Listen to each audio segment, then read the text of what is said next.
Bapak, Ibu, saudara-saudara yang Tuhan Yesus kasihi, salam sejahtera bagi Bapak, Ibu, saudara-saudara dimanapun berada. Tidak, nanti tidak cukup untuk kami dan untuk kamu. Demikianlah kutipan dari kalimat 5 gadis bijaksana dalam perumpamaan yang diajarkan oleh Tuhan Yesus dalam Injil Matius pasal 25 ayat 1 sampai 13. Perumpamaan tentang 5 gadis bijaksana dan 5 gadis bodoh.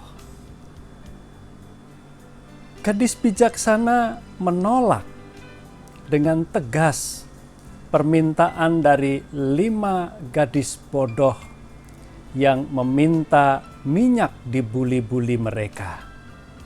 Sebab permintaan itu beresiko sangat besar, mempertaruhkan tugas yang sedang mereka lakukan.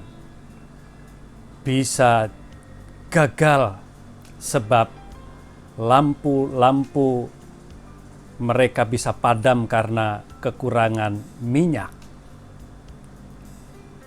Bapak, Ibu, saudara-saudara yang Tuhan Yesus kasih, melalui perumpamaan ini kita bisa belajar bahwa orang yang bijaksana adalah orang yang berani untuk berkata tidak ketika memang ia harus berkata tidak. Sebagai anak-anak Tuhan atau murid-murid Tuhan Yesus, kita bisa belajar dalam kehidupan ini menjadi bijaksana. Dan menjadi bijaksana itu salah satu cirinya adalah berani berkata tidak ketika memang harus berkata tidak.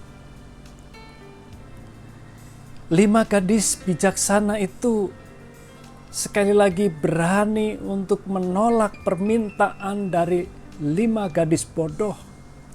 Permintaan yang tentu sebuah permintaan yang bodoh, yang beresiko sangat buruk. Karena mempertaruhkan reputasi tugas mereka. Bisa-bisa kalau mereka penuhi maka tugas itu akan gagal. Karena itu William James, seorang filsuf dari Amerika abad 19 yang lalu, berkata bahwa bijaksana adalah seni mengerti apa yang harus diabaikan atau apa yang harus ditolak dalam kehidupan ini.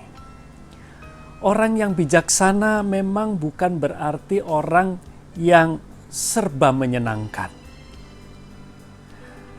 Karena tatkala harus berkata tidak atau menolak, ia akan berkata tidak atau menolak. Mungkin saja hal ini mengecewakan orang-orang yang ada di sekitarnya atau orang-orang dekatnya.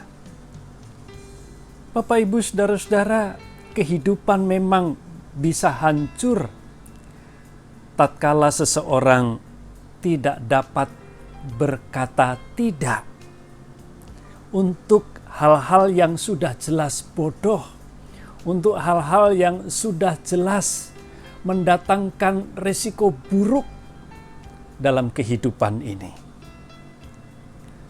Karena itu marilah kita belajar bijaksana di dalam kehidupan ini.